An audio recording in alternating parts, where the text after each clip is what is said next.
In today's video, we're going to talk about sharing metrics, dashboards, and data feeds with other users. Provided your role is one where sharing is permitted, sharing with others is very straightforward.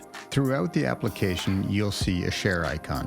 Clicking on this will open a dialog where you can see how this asset has already been shared and, of course, add new users to share with. Each time you add a new user or a group, you can also determine if they can view or actually edit the asset. Let's look at the same process, but this time using a data feed. Similar to sharing a metric, you'll click on the share icon, which opens the share dialog where you can add, modify, or delete users you want to share the asset with.